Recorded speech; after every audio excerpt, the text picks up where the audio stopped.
Kau yakin gaun ini harus dari Tuan Revano? Tentu saja Revano, semua mata tertuju pada kita Senandika. Jika aku memakai desainer kelas 2, apa kata mereka di grup arisan? Tuliskan di kolom komentar dari kota mana kalian menonton. Semoga yang like dan subscribe channel ini dimudahkan segala urusannya, dilapangkan rezekinya, disehatkan badannya, dan dikabulkan semua hajat dunia akhirat oleh Allah Subhanahu wa Ta'ala. Amin ya Rabbal Alamin. Sekarang, mari kita mulai ceritanya. Lampu sorot buatan yang dipasang di sudut taman tropis itu menyala terlalu terang, memaksakan kesan kemewahan yang sempurna di depan lensa ponsel. Di balik fasad kaca yang memantulkan cahaya, rumah itu terasa dingin, sunyi, dan dipenuhi aroma lavender mahal yang gagal menutupi bau ketegangan. Senandika berdiri di depan jendela, dasi sutranya terasa mencekik.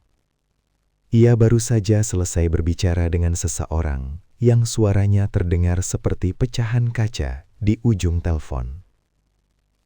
Jantungnya berdebar mengikuti irama notifikasi yang masuk. Setiap getaran adalah hitungan mundur menuju kebangkrutan yang tak terhindarkan. Kau yakin gaun ini harus dari Tuan Revano? Tanya Senandika. Suaranya terdengar terlalu datar, seperti mencoba menahan batuk. Ia membalikkan badan, menatap Kirana Ratih yang sedang mematut diri di depan cermin besar, memegang ponselnya dengan sudut yang sempurna untuk selfie di Instagram. Kirana Ratih tidak menoleh.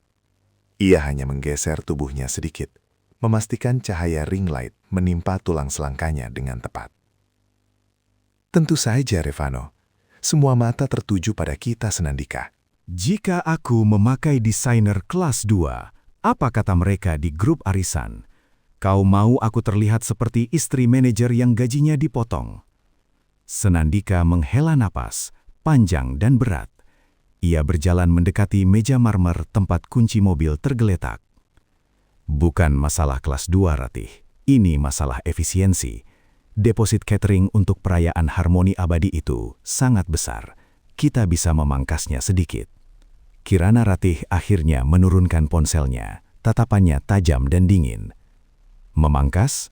Setelah kita berjanji pada semua orang bahwa ini akan menjadi pesta termegah tahun ini, kau tahu, validasi sosial itu adalah investasi, Senandika. Itu yang membuat klien-klienmu percaya bahwa kau masih di puncak. Ia berjalan mendekati suaminya, menyentuh lengan kemeja Senandika yang mahal. Atau jangan-jangan kau sudah tidak mampu lagi memberiku validasi itu? Senandika menarik lengannya perlahan. Jangan bicara seperti itu. Aku hanya mengelola aset. Kita baru saja menginvestasikan dana besar di properti baru, kau ingat? Kita harus sedikit ketat di pengeluaran harian. Investasi, ulang Kirana Ratih. Nadanya penuh sindiran. Ia kembali ke cermin, menyemprotkan parfum yang aromanya terlalu kuat. Aku tidak peduli dengan properti yang belum ada wujudnya. Aku peduli dengan gaun yang akan kulihat di cermin besok malam. Jika kita tidak bisa mempertahankan citra ini, apa gunanya semua perjuangan kita? Di ambang pintu ruang keluarga, Jayasena, putra mereka yang berusia 10 tahun, berdiri diam. Ia memegang sebuah koin perak kuno yang ia temukan di laci ayahnya. Matanya bergerak dari wajah ayahnya yang pucat ke punggung ibunya yang tegang. Ia sudah terbiasa dengan dialog yang selalu berputar pada kata, investasi, dan citra. Jayasena berjalan pelan menuju rak buku, tempat patung porselen putih gading yang sangat disayangi Kirana Ratih dipajang. Patung itu adalah hadiah dari salah satu kolega penting Senandika.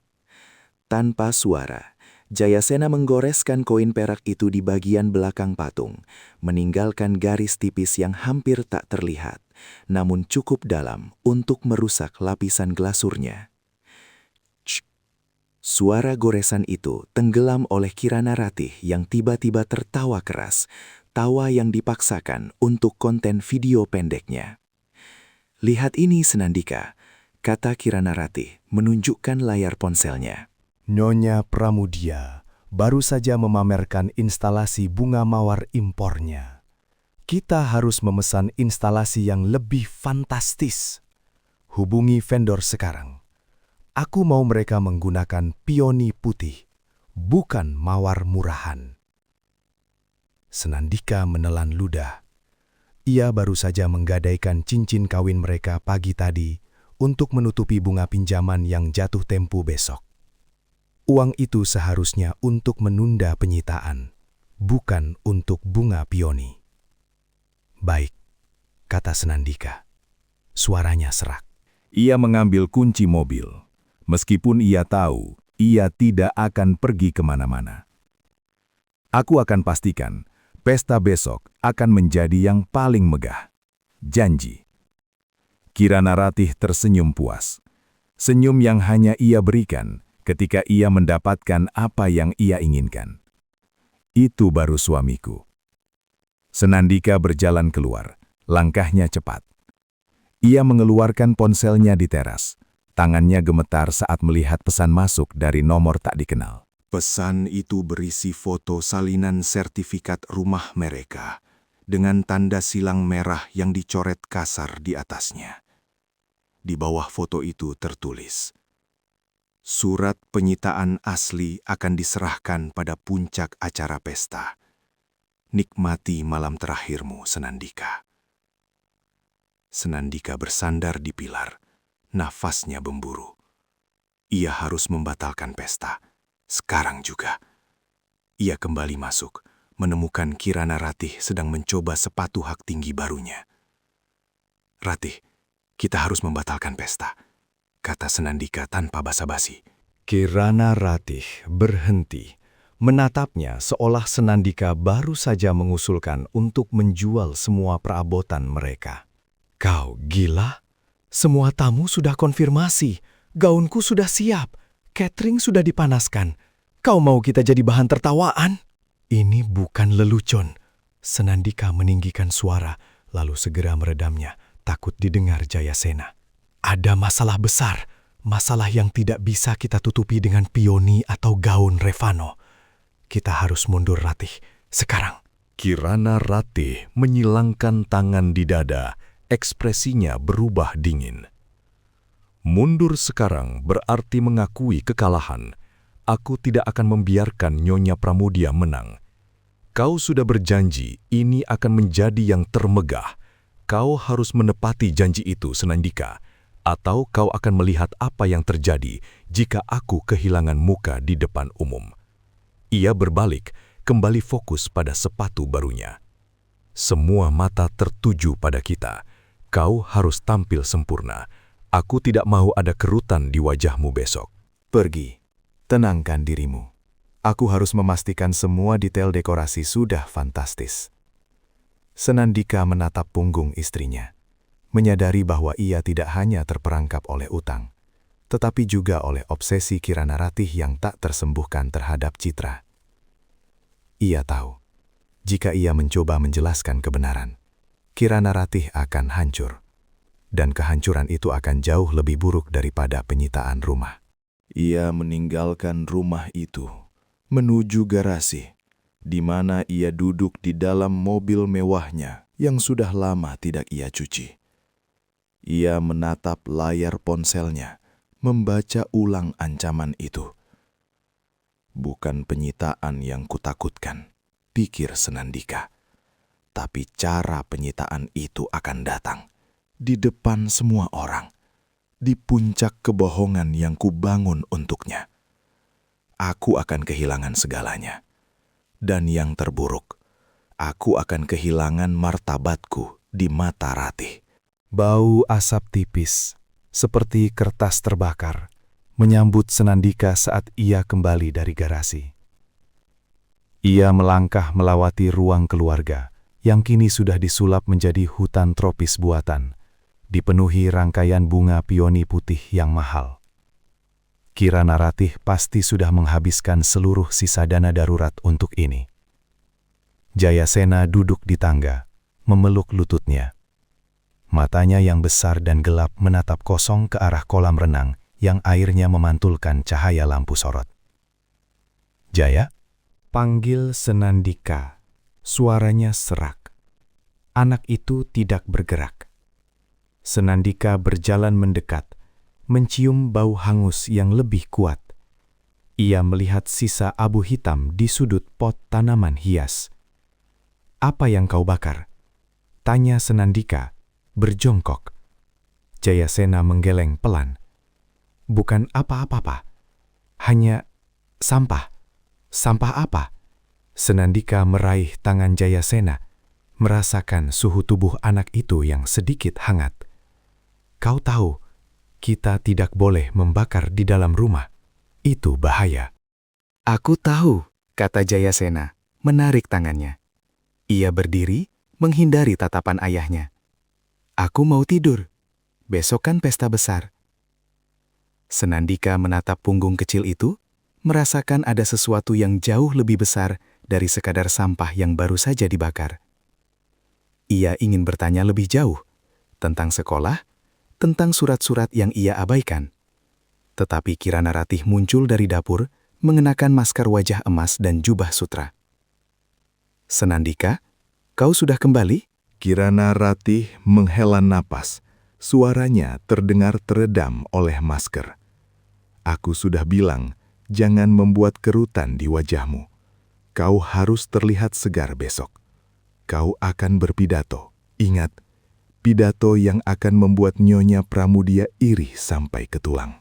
"Aku tidak peduli pada Nyonya Pramudia," balas Senandika, berdiri tegak. "Aku hanya peduli pada kita." Kirana Ratih berjalan mendekat, menyentuh lengan suaminya dengan ujung jari. "Tentu saja, kita. Dan kita itu berarti Citra. Kau harus menjaga Citra itu, Senandika. Kau sudah berjanji. Jangan merusak malamku ya." Ia berbalik, berjalan menuju kamar utama, meninggalkan Senandika sendirian di tengah kemewahan yang terasa seperti jebakan.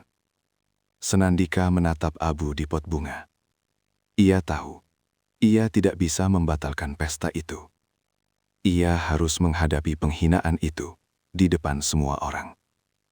Malam itu tiba. Pesta perayaan harmoni abadi adalah sebuah pertunjukan yang sempurna. Lampu kristal memantulkan kilau dari gaun-gaun mahal. Musik jazz mengalun lembut, menenggelamkan suara kecemasan yang bergemuruh di dada Senandika. Kirana Ratih dalam balutan gaun putih gading rancangan Revano tampak seperti dewi yang turun dari Olympus. Ia tertawa, menerima pujian, dan memastikan setiap momen diabadikan untuk konten media sosial. Senandika berdiri di sampingnya, memaksakan senyum yang terasa seperti menarik otot wajahnya. Ia minum sampahnya terlalu cepat, berharap alkohol bisa meredam getaran di tangannya. "Kau terlihat tegang, sayang," bisik Kirana Ratih, tanpa mengalihkan pandangan dari ponselnya yang sedang merekam story. "Tersenyumlah. Kau harus terlihat seperti pria yang baru saja memenangkan tender miliaran. Bukan seperti pria yang baru saja kehilangan dompetnya." "Aku baik-baik saja," kata Senandika, mengangguk kaku. Ia melihat ke arah gerbang. Setiap mobil yang masuk terasa seperti ancaman. Pukul 9 malam. Saatnya pidato. Senandika naik ke podium kecil yang dihiasi bunga. Ia menatap ratusan wajah yang menunggunya. Wajah-wajah yang haus akan kisah sukses, haus akan bukti bahwa kemewahan itu nyata. "Selamat malam hadirin sekalian." Senandika memulai. Suaranya terdengar asing di telinganya sendiri. "Malam ini kita merayakan harmoni. Harmoni yang dibangun di atas kerja keras, di atas kepercayaan." Kirana Ratih tersenyum bangga, mengangguk ke arah Nyonya Pramudia yang duduk di barisan depan. Tepat saat Senandika hendak mengucapkan kalimat penutup tentang masa depan yang gemilang, Sebuah mobil sedan hitam mewah berhenti mendadak di depan gerbang. Mobil itu bukan milik tamu. Mobil itu terlalu gelap, terlalu sunyi. Seorang pria tinggi mengenakan jaket kurir hitam dan topi berjalan santai melewati kerumunan. Ia tidak membawa paket, hanya sebuah amplop tebal berwarna coklat. Senandika merasakan tenggorokannya tercekat. Ini dia, penghinaan itu. Pria kurir itu berjalan lurus ke podium, mengabaikan pelayan yang mencoba menghentikannya. Ia berhenti tepat di depan Senandika. "Tuan Senandika?" tanya pria itu, suaranya tenang. "Ya," jawab Senandika, nyaris berbisik. "Ada dokumen penting yang harus ditandatangani. Mendesak. Dari pihak yang berkepentingan." Kirana Ratih, yang kini berdiri di samping Senandika, berbisik tajam. "Apa-apaan ini? Suruh dia pergi, Senandika. Ini bukan waktunya untuk urusan kantor." Tunggu, Ratih, kata Senandika. Ia meraih amplop itu dengan tangan gemetar. Beratnya terasa seperti beban seluruh utangnya. Ia merobek segel amplop itu, matanya menyapu cepat isi dokumen di bawah cahaya lampu sorot. Ia mencari kata penyitaan, lelang, atau jatuh tempo. Namun yang ia temukan adalah surat pemindahan hak milik. Apa ini? Senandika bergumam, bingung. Itu adalah bukti bahwa rumah ini, Tuan Senandika, sudah bukan milik Anda lagi, kata pria kurir itu. Suaranya kini terdengar lebih dalam, lebih berwibawa. Keheningan menyelimuti aula, musik jazz seolah berhenti mendadak. Semua mata tertuju pada podium. Pria kurir itu perlahan melepaskan topi dan jaket hitamnya. Di bawahnya ia mengenakan setelan jas mahal yang dipotong sempurna, jauh lebih elegan dari jas Senandika. Wajahnya muda, tajam, dan matanya memancarkan otoritas yang dingin. Kirana Ratih terkesiap. Tangannya menutup mulutnya. Bramantara yang selama ini hanya dikenal Kirana Ratih sebagai kakak tiri yang tidak penting, kini berdiri di podium pesta mereka, memegang kunci rumah mereka. "Selamat malam, Kirana Ratih," kata Bramantara, senyumnya tipis, tidak mencapai mata. "Pestamu fantastis. Sayang sekali, ini adalah pesta perpisahan." Senandika menatap Bramantara, otaknya berputar mencari koneksi. Kau yang membayar utangku." Kau yang mengirim ancaman itu? Aku yang mengirim ancaman itu ya? Bramantara mengangguk. Tapi aku tidak membayar utangmu, Senandika. Aku hanya membayar bunganya, agar lintah darat itu tidak membunuhmu sebelum aku bisa datang ke sini dan mengambil apa yang memang seharusnya menjadi milikku.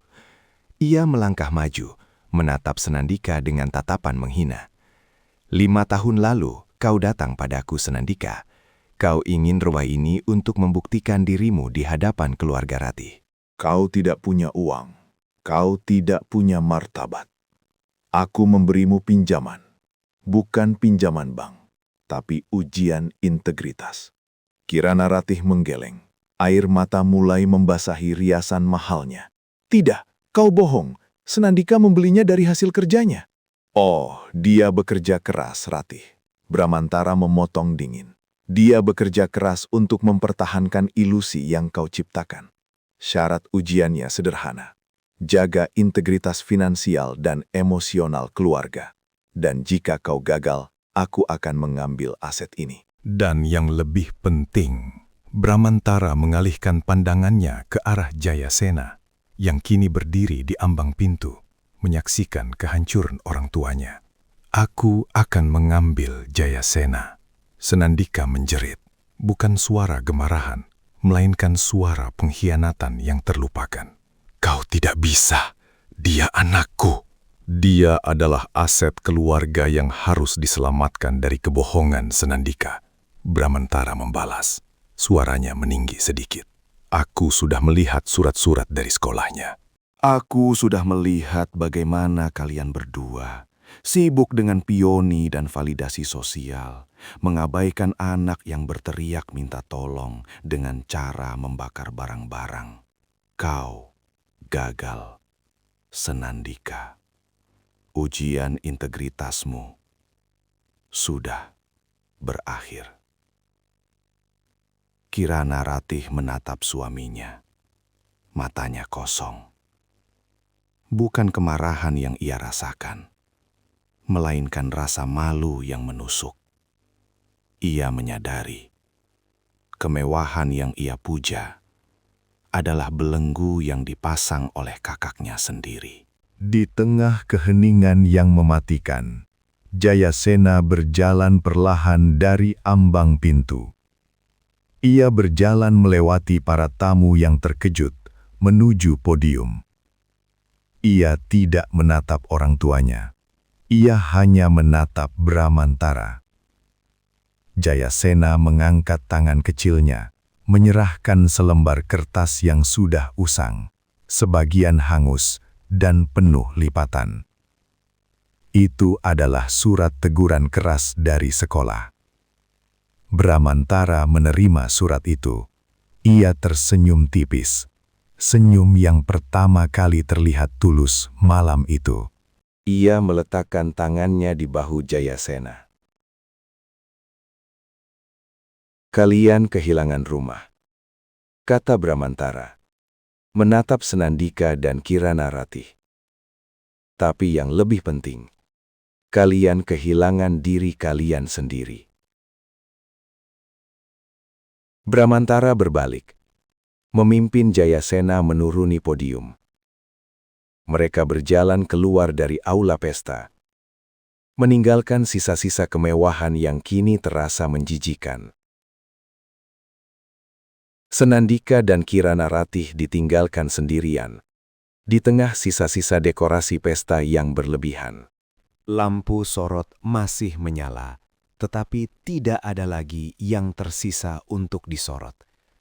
Kau tahu tentang perjanjian itu? Tanya Senandika. Suaranya hanya desahan. Kirana Ratih tidak menjawab. Ia hanya menatap gaun putih gadingnya yang kini terasa berat dan kotor. Kehancuran finansial ini adalah harga yang harus kubayar untuk membebaskan kami dari penjara kepalsuan sosial, pikir Senandika. Tapi kebebasan itu datang dengan harga kehilangan putraku dan keheningan Ratih. Jauh lebih mematikan daripada penyitaan.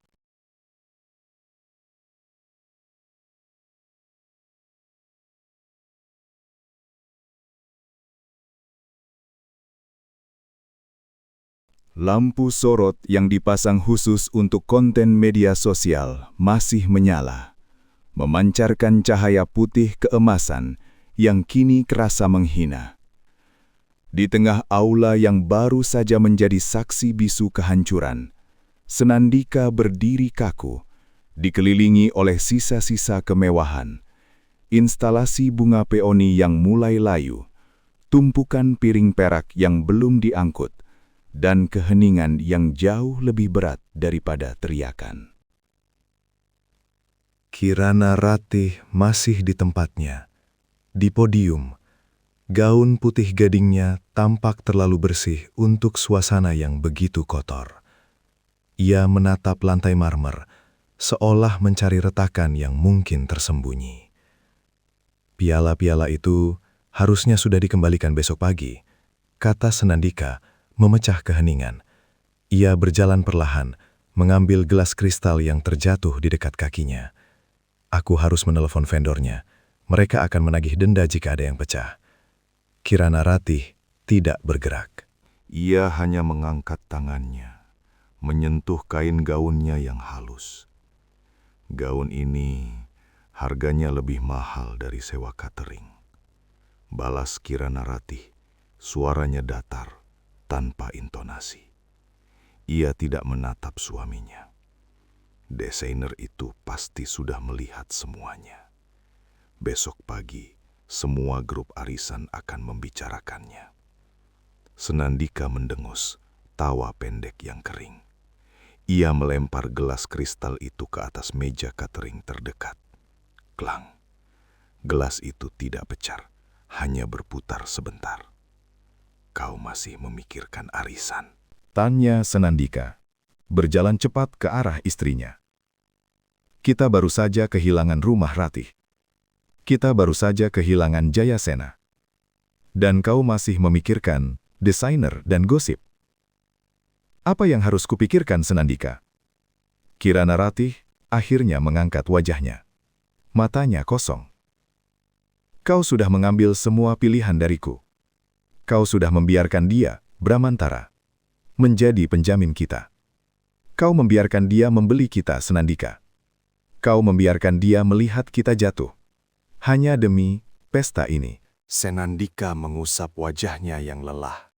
Ia berjalan ke arah jendela besar, menatap keluar, ke arah gerbang yang baru saja dilewati mobil hitam Bramantara. Aku sudah bilang, kita harus membatalkan ini, kata Senandika, suaranya meninggi sedikit.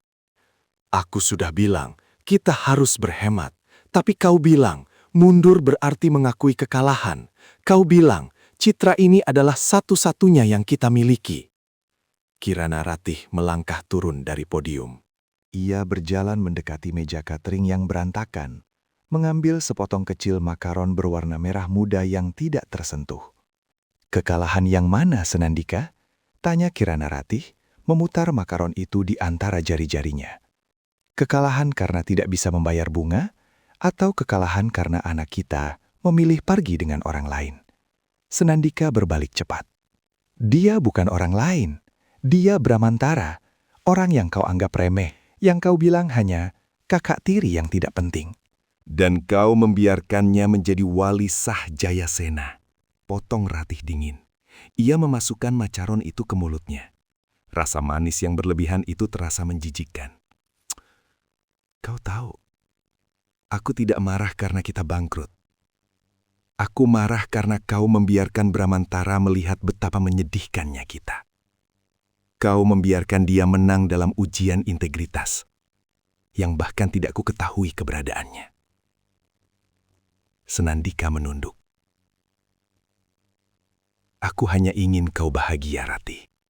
Aku ingin kau punya apa yang dimiliki teman-teman arisanmu. Aku ingin kau berhenti membandingkan dirimu dengan dia. Tawa Kirana Ratih, tawa yang kering dan pendek, bergema di aula yang terlalu besar. Kau pikir aku bahagia? Aku hanya sibuk memastikan orang lain berpikir aku bahagia. Dan kau sibuk memastikan aku tidak tahu bahwa kita sudah bangkrut sejak tahun lalu. Ia berjalan ke arah tempat Jayasena berdiri tadi. Ia melihat ke lantai, mencari sisa-sisa kertas yang hangus, namun tidak ada apa-apa. Surat teguran sekolah itu, kata Kirana Ratih, suaranya kini hanya bisikan.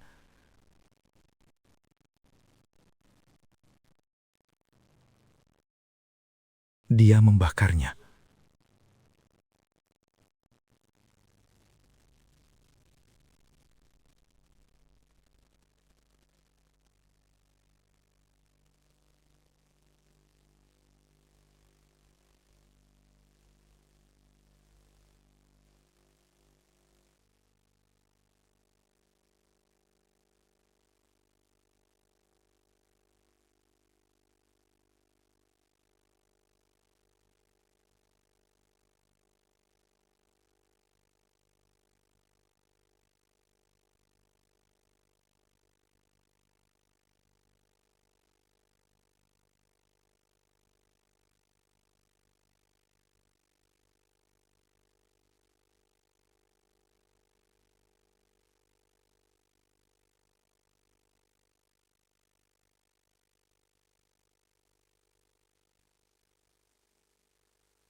Aku tidak tahu bagaimana kita akan membayar semua ini. Ia menunjuk ke sekeliling, ke sisa-sisa pesta yang kini terasa seperti monumen kegagalan. Kirana Ratih berjalan kembali ke podium, mengambil buket bunga payoni yang sudah terkulai. Ia menciumnya sebentar, lalu menjatuhkannya. Kita tidak perlu membayar apa-apa lagi, kata Kirana Ratih menatap suaminya. Bramantara sudah mengambil semuanya, termasuk harga diri kita. Mereka berdiri terpisah di antara meja-meja yang berantakan, di bawah sorotan lampu yang kejam. Keheningan kembali menyelimuti mereka. Kali ini, keheningan yang jujur. Keheningan ini adalah satu-satunya hal nyata yang tersisa di rumah ini, pikir Senandika. Dan aku tahu, kami tidak akan pernah bisa mengisi kekosongan yang ditinggalkan oleh Jayasena. Kami telah membayar harga kebebasan finansial, tapi kami kehilangan segalanya.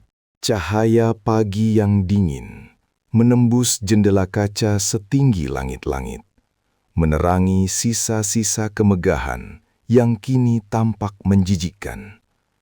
Bunga-bunga pioni yang semalam menjadi pusat perhatian, kini layu, menumpahkan kelopak merah muda pucat di atas karpet Persia yang mahal.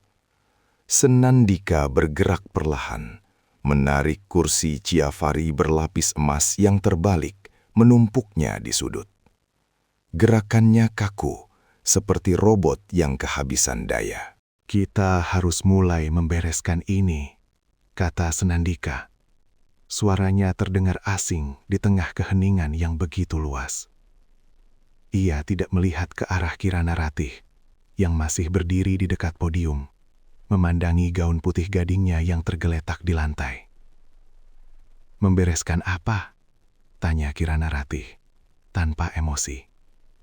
Ia menendang pelan ujung gaun itu dengan sepatu hak tingginya yang masih terpasang. "Rumah ini bukan milik kita lagi.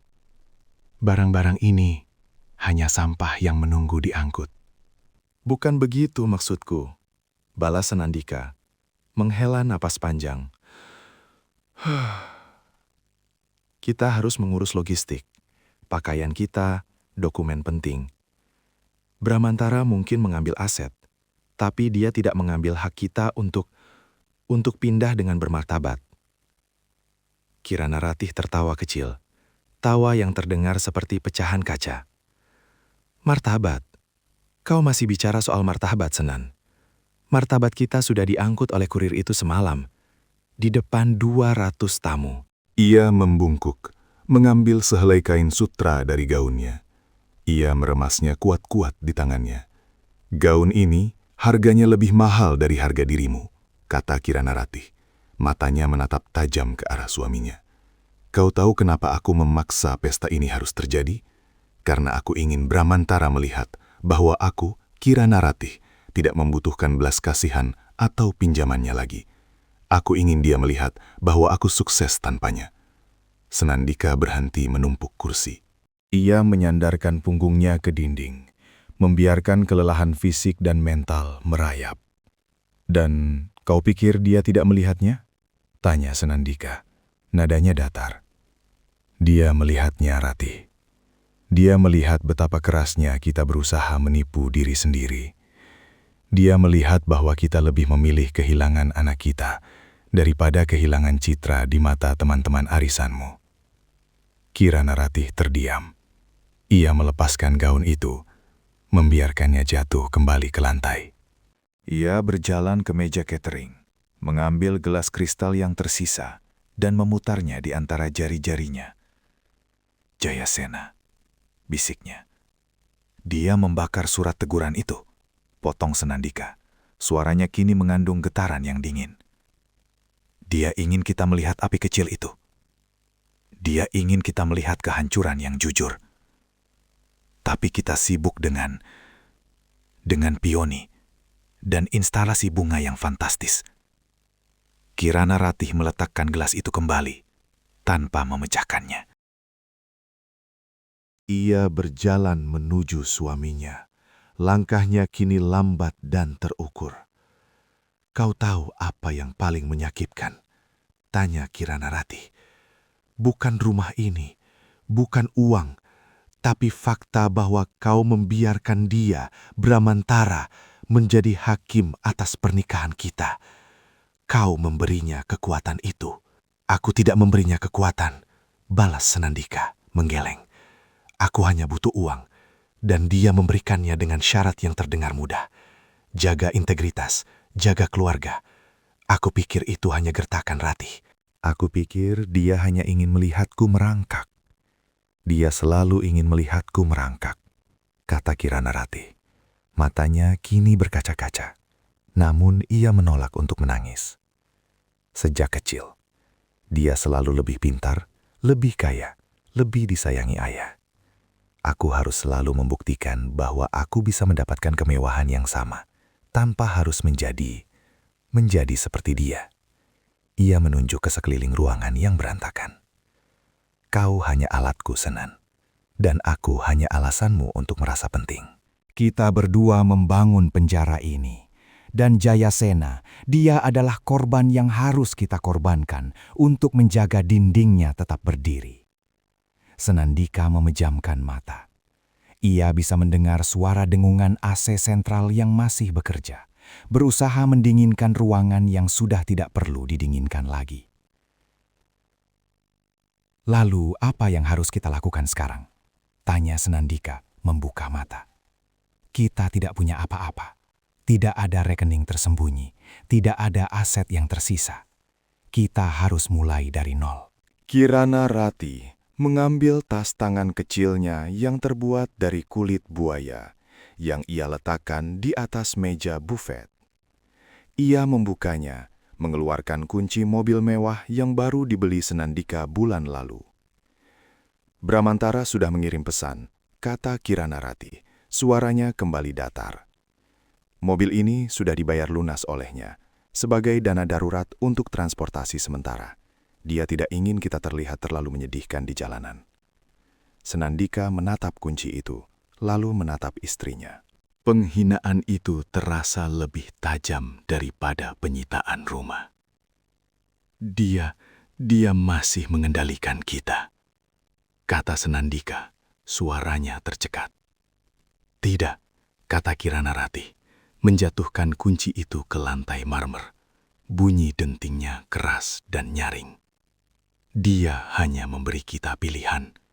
Kita bisa terus hidup di bawah bayang-bayang utang martabat ini. Atau kita bisa pergi dan tinggalkan semua yang dia berikan." Ia berjalan menuju pintu keluar, melewati tumpukan kursi yang baru saja disusun Senandika. Aku akan berjalan kaki, kata Kirana Ratih. Aku akan mencari taksi di jalan raya. Aku tidak akan menyentuh apapun yang dia berikan lagi. Kau mau ikut? Atau kau mau menunggu Bramantara datang dan memberimu uang saku? Senandika melihat kunci mobil di lantai. Ia melihat gaun sutra yang tergeletak. Ia melihat sisa-sisa pesta yang seharusnya menjadi puncak kebahagiaan mereka. Ia mengambil nafas dalam-dalam, lalu berjalan melewati kunci itu, menuju pintu. "Aku tidak tahu kemana kita akan pergi," kata Senandika. Berdiri di samping istrinya, di ambang pintu yang terbuka. "Itu bagus," balas Kirana Ratih, menatap langit biru yang cerah. "Setidaknya, untuk pertama kalinya, kita tidak perlu berpura-pura tahu." Mereka melangkah keluar, meninggalkan rumah yang kini terasa seperti museum kegagalan. Pintu depan otomatis menutup di belakang mereka, dengan suara desisan hidrolik yang pelan. Keheningan di luar gerbang ini terasa lebih jujur daripada semua tawa yang pernah kami bagi, pikir Senandika. Kami kehilangan segalanya, dan mungkin hanya dengan kehilangan segalanya, kami bisa menemukan apa yang sebenarnya kami cari. Kebebasan dari pandangan orang lain. Aspal di bawah kaki mereka terasa panas, memantulkan terik matahari siang yang kejam. Kirana Ratih berjalan dengan langkah kaku. Gaun sutra putih gadingnya yang mahal kini tampak seperti kostum yang salah tempat di trotoar pinggiran kota yang berdebu. Sepatu hak tingginya yang ramping berulang kali tersangkut di celah beton. Sepatu ini, kata Kirana Ratih tanpa menoleh, suaranya kering dan datar. Tidak dibuat untuk aspal, Senandika. Mereka dibuat untuk karpet beludru dan lantai marmer. Senandika menyeka keringat dingin di pelipisnya dengan punggung tangan. Ia mengenakan setelan jas yang sama yang ia kenakan saat pidato kehancurannya semalam. Kau bisa membuangnya, balas Senandika. Langkahnya berat. Ia merasa lebih ringan tanpa beban rumah, namun lebih berat karena rasa malu yang tak terucapkan. Kirana Ratih berhenti mendadak, membuat Senandika harus ikut berhenti. Ia menatap sepatu mahalnya, lalu menatap Senandika dengan tatapan kosong. Dan berjalan tanpa alas kaki, tanyanya. Nada suaranya mengandung sindiran yang tajam. Itu akan menjadi konten yang sangat bagus, bukan? Pasangan elit yang bangkrut berjalan kaki di bawah terik matahari. Judulnya, Dari Karpet Merah ke Aspal Panas. Senandika menghela napas panjang. Tidak ada yang melihat Kirana, kata Senandika menunjuk ke jalanan sepi. Tidak ada kamera, hanya kita dan Bramantara yang mungkin sedang menonton dari satelit pribadinya. Kirana Ratih menyesuaikan tas tangan kecilnya yang masih berisi ponsel dan kartu identitas. Bramantara tidak perlu menonton. Dia sudah menang. Dia selalu menang sejak kita menikah. Dia tidak akan menang jika kita tidak memberinya kesempatan, kata Senandika, mencoba mencari taksi yang lewat. Jalanan ini terlalu sepi untuk taksi. Kita bisa mulai dari awal. Kita bisa mencari pekerjaan. Kita bisa apa? Potong Kirana Ratih. Akhirnya menatap mata suaminya. Kita bisa mencari pekerjaan, dan kau akan kembali menjadi manajer yang gajinya dipotong, dan aku akan kembali menjadi ibu rumah tangga biasa yang tidak diundang ke arisan manapun. Itu bukan hidup, Senandika. Itu adalah pengakuan kekalahan. Kita sudah kalah, Kirana, kata Senandika, suaranya sedikit meninggi. Kita kalah saat kita setuju untuk hidup di bawah perjanjian konyol itu. Kita kalah saat kita membiarkan citra lebih penting daripada anak kita. Keheningan jatuh di antara mereka, lebih berat daripada panasnya udara. Senandika menunduk, menyadari bahwa ia telah menyentuh inti masalah yang selama ini mereka hindari. Jayasena, Senandika memulai, suaranya tercekat. Dia di mana sekarang? Kirana Ratih berjalan beberapa langkah lagi, lalu berhenti di bawah naungan pohon palem yang layu. Ia tampak seperti patung marmer yang ditinggalkan. Dia bersama Bramantara, jawab Kirana Ratih. Suaranya kini benar-benar tanpa emosi. Itu bagian dari perjanjian yang kau tanda tangani 5 tahun lalu. Jika kau gagal, Bramantara mengambil alih aset dan menjadi walisah Jayasena. Senandika merasakan perutnya bergejolak. Ia tahu tentang klausul aset, tetapi ia telah berhasil mengubur klausul Jayasena jauh di dalam ingatannya. Ia tidak pernah berpikir ia akan gagal sejauh ini. Kau tahu kan dia akan mengambilnya?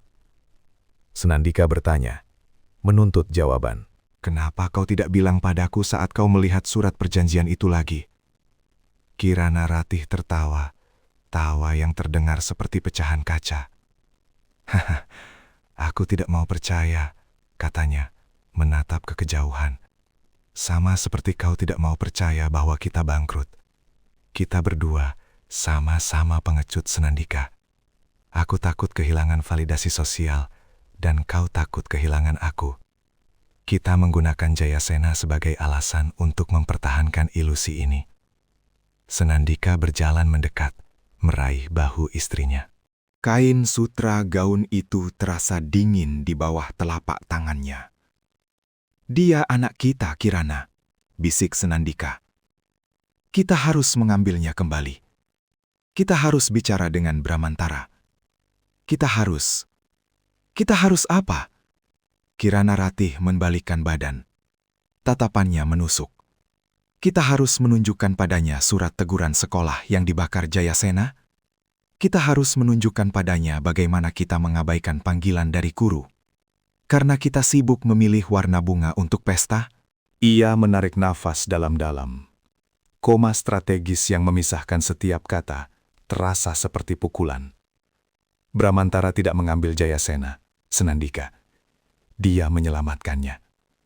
Dia menyelamatkan Jayasena dari kita, dari kebohongan yang kita ciptakan. Senandika melepaskan pegangannya. Ia melihat ke bawah, ke sepatu Kirana Ratih yang mahal, yang kini berlumuran debu. Kehilangan rumah adalah kehancuran finansial. Kehilangan Jayasena adalah kehancuran jiwa. Jadi, ini akhirnya, kata Senandika, suaranya serak. Kita bebas dari utang, tapi kita kehilangan putra kita. Kita tidak bebas, balas Kirana Ratih, mulai berjalan lagi, kali ini lebih cepat. Kita hanya pindah penjara, penjara yang ini lebih jujur. Mereka berjalan dalam keheningan yang panjang, melewati gerbang perumahan mewah yang dijaga ketat. Di luar gerbang, kehidupan nyata dimulai. Pedagang kaki lima, suara klakson, dan bau asap knalpot. Kemana kita akan pergi? Tanya Senandika, menyamai langkah istrinya. Kirana Ratih mengangkat bahu. "Aku punya sedikit uang tunai di tas ini. Kita bisa menyewa kamar murah di suatu tempat. Yang penting, tidak ada yang tahu kita ada di sana." Senandika mengangguk. Untuk pertama kalinya dalam 5 tahun, mereka tidak perlu memikirkan sudut mana yang paling bagus untuk foto, atau siapa yang mungkin melihat mereka.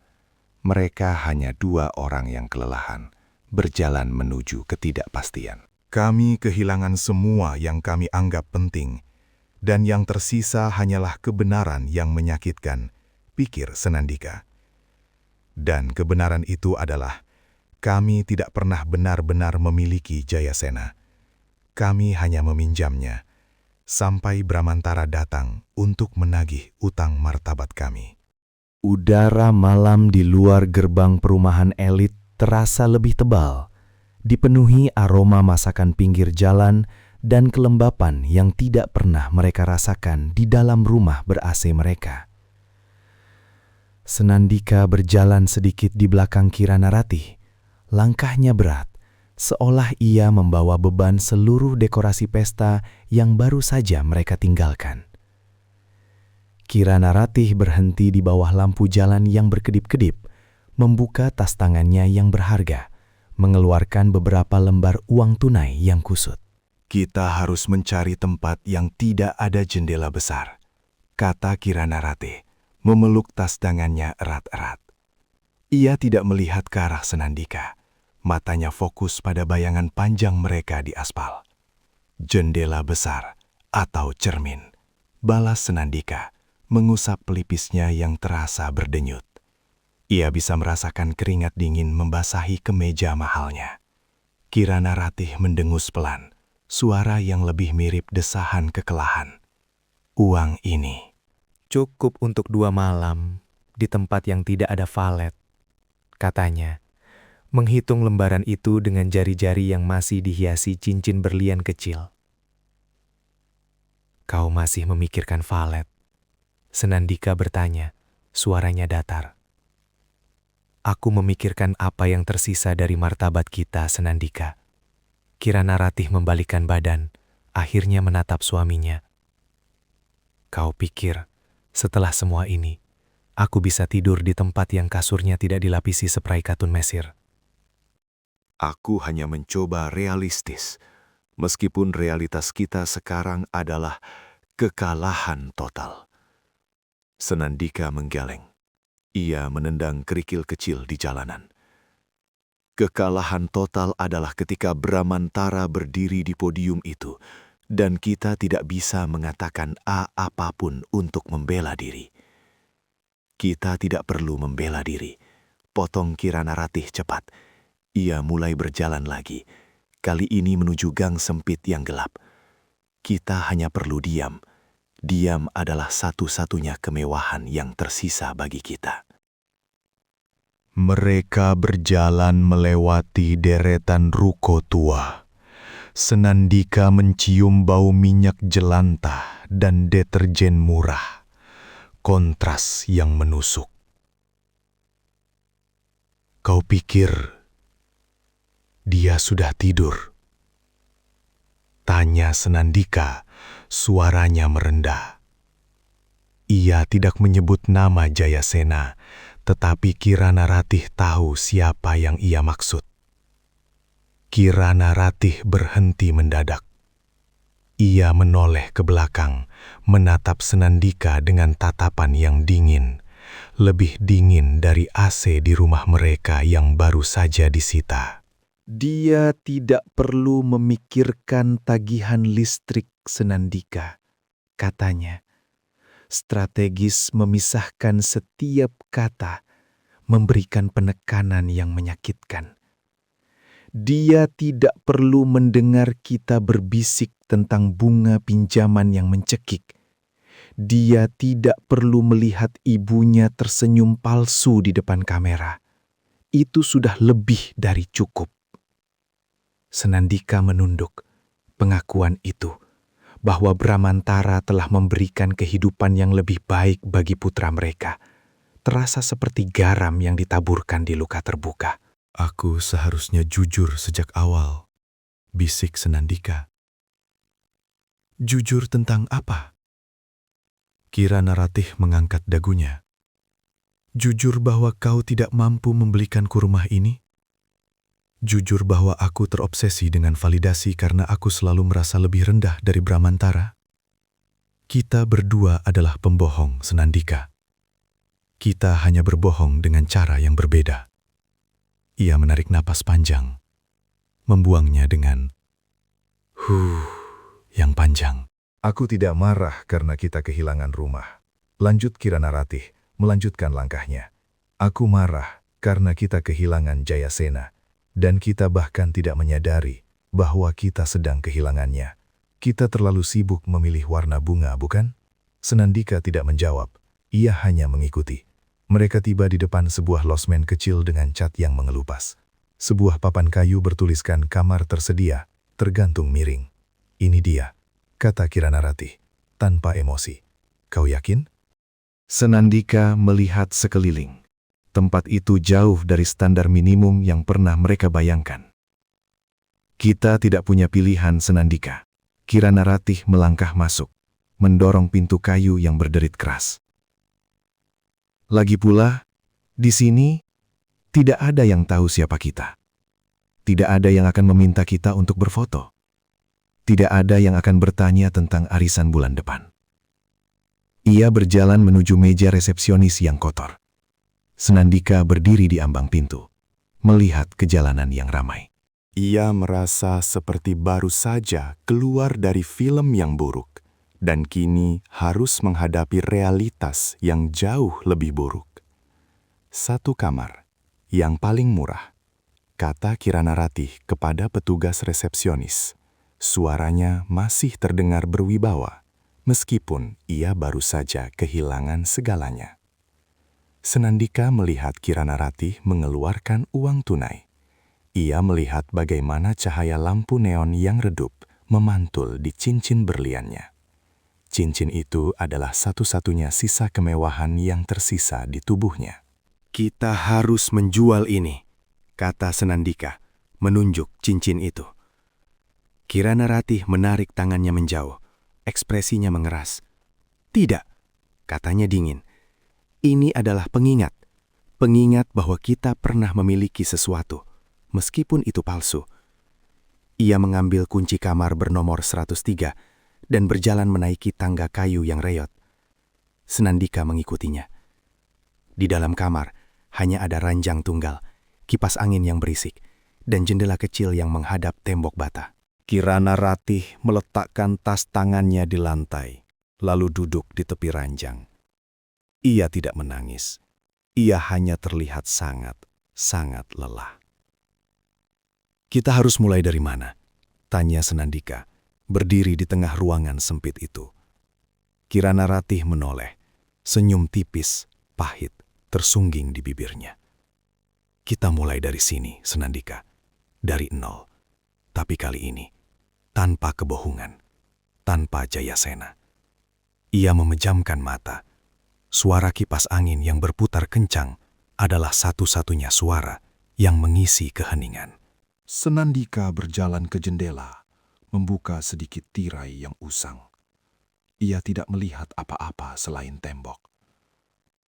"Kami kehilangan rumah, mobil, dan citra kami," pikir Senandika. "Tapi yang paling menyakitkan adalah kami kehilangan alasan kami berbohong. Dan sekarang, tanpa kebohongan itu, kami tidak tahu bagaimana cara bicara satu sama lain." Kamar 103 terasa seperti oven yang dipanaskan oleh kipas angin tua yang berputar dengan suara menderu. Senandika masih berdiri di dekat jendela, membiarkan tirai usang itu kembali menutup. Ia menoleh, melihat Kirana Ratih masih duduk di tepi ranjang, memejamkan mata, namun tubuhnya tegang. "Kau tidak tidur?" tanya Senandika, suaranya serak. "Bagaimana bisa?" balas Kirana Ratih tanpa membuka mata. "Aku bisa mendengar setiap putaran baling-baling kipas itu." Mereka seperti menghitung mundur, Senandika. Menghitung mundur sisa-sisa kewarasan kita. Senandika berjalan ke meja kecil di sudut, menggeser asbak kotor yang berbau rokok basi. Ia tidak duduk. Kita harus memikirkan besok. Besok, Kirana Ratih membuka mata, menatap langit-langit yang berjamur. Besok kita akan bangun, dan dunia akan tahu bahwa kita adalah lelucon. Apa yang perlu dipikirkan lagi? Kita harus menjual cincin itu, kata Senandika, langsung ke intinya, menunjuk ke tangan Kirana Ratih yang tergeletak di pangkuannya. Kirana Ratih tertawa kecil, tawa yang kering dan tanpa humor. Ia mengangkat tangan kirinya, membiarkan berlian besar itu menangkap cahaya redup dari lampu neon di luar. "Kau selalu berpikir bahwa masalah kita bisa diselesaikan dengan uang, Senandika. Itu masalahmu dari awal. Masalahku." Senandika menarik nafas tajam, menahan diri untuk tidak berteriak. Kau yang meminta pesta itu. Kau yang menuntut instalasi bunga yang fantastis. Kau yang mengabaikan panggilan dari sekolah Jayasena selama 2 bulan, hanya karena kau sibuk memilih gaun. Kirana Ratih bangkit dari ranjang, berjalan ke cermin buram yang tergantung di dinding. Ia merapikan rambutnya yang sempurna, sebuah tindakan sia-sia yang menunjukkan kebiasaan lama. "Aku sibuk mempertahankan citra yang kau janjikan," potong Kirana Ratih, suaranya datar. "Aku sibuk memastikan bahwa kita tidak terlihat seperti pecundang di mata kelompok arisan itu. Dan Jayasena, dia akan baik-baik saja. Blamantara akan memberinya semua yang tidak bisa kita berikan." "Dia mengambil anak kita, Kirana." Senandika meninggikan volume. Kata mengambil terasa seperti pukulan di dada. "Dia menyelamatkannya," balas Kirana Ratih menoleh dengan tatapan dingin. "Dari kita, dari kebohongan yang kita sebut rumah." Kau lupa, Senandika, Bramantara adalah orang yang paling jujur di antara kita semua. Dia tidak pernah berpura-pura. Senandika berjalan ke ranjang, menjatuhkan diri di tepi kasur yang berderit. Ia memijat pelipisnya. "Aku melakukan semua itu untukmu, untuk membuatmu merasa setara dengan mereka. Aku ingin kau bangga padaku." "Aku tahu," bisik Kirana Ratih, kembali menatap pantulan dirinya di cermin. "Dan aku menikmatinya." Aku menikmatinya sampai aku lupa bahwa aku mencintai validasi, bukan dirimu. Keheningan kembali menyelimuti mereka, kali ini lebih tebal dan mematikan. Kipas angin terus berputar, memindahkan udara panas yang sama. Jadi, kata Senandika, suaranya hampir tak terdengar. Kita bebas sekarang. Kirana Ratih menoleh, matanya yang biasanya penuh perhitungan, kini terlihat kosong. Ia berjalan kembali ke ranjang, duduk di samping Senandika, namun tanpa menyentuhnya. Bebas, jawab Kirana Ratih mengangguk pelan. Ia menatap cincin di jarinya. Tapi kita harus membayar harganya. Dan harganya adalah Jayasena. Ia melepaskan cincin itu, meletakkannya di telapak tangan Senandika. Berlian itu terasa dingin dan berat. Jual saja, katanya. Setidaknya, kita bisa membeli makanan yang layak. Bukan untuk citra, tapi untuk bertahan hidup. Senandika menutup tangannya, menggenggam cincin itu. Ia tidak melihat berlian itu. Ia melihat bayangan Jayasena yang berjalan menjauh bersama Bramantara. Kita tidak tahu bagaimana cara hidup tanpa kebohongan, kata Senandika, menatap dinding bata di luar jendela. Maka kita harus belajar, balas Kirana Ratih. Ia menyandarkan punggungnya ke kepala ranjang, memejamkan mata lagi. Ia tidak lagi terlihat seperti Sosialita, hanya seorang wanita yang sangat-sangat lelah. Kami tidak hanya kehilangan anak kami, pikir Senandika, merasakan beratnya berlian di tangannya. Kami kehilangan alasan untuk berpura-pura menjadi orang tua yang baik. Dan sekarang, tanpa peran itu, kami hanyalah dua orang asing yang terjebak dalam kamar panas. Udara di kamar itu terasa tebal, panas, dan berbau sisa parfum mahal yang kini terasa ironis. Senandika masih duduk di tepi kasur, menggenggam cincin berlian yang terasa seperti bongkahan es di telapak tangannya. Kirana Ratih yang bersandar di kepala ranjang membuka matanya perlahan, menatap langit-langit yang dihiasi lampu kristal palsu. Senandika dadiri, berjalan gontai ke jendela. Ia menarik tirai tebal itu sedikit, mengintip ke halaman depan. Lampu sorot itu, kata Senandika, suaranya serak. Ia menunjuk ke arah lampu yang masih menyorot fasad rumah, menciptakan ilusi kemegahan yang kini kosong. Masih menyala, padahal tidak ada yang melihat kita lagi sekarang. Kirana Ratih tidak bergerak. Ia hanya menghela napas panjang, yang terdengar seperti desahan kekalahan. Matikan saja, balas Kirana Ratih datar. Kita harus menghemat listrik. Bramantara tidak akan membayar tagihan itu untuk kita. Senandika melepaskan tirai itu, membiarkan kegelapan kembali menelan ruangan. Ia kembali ke meja rias, melempar cincin itu ke permukaan kaca.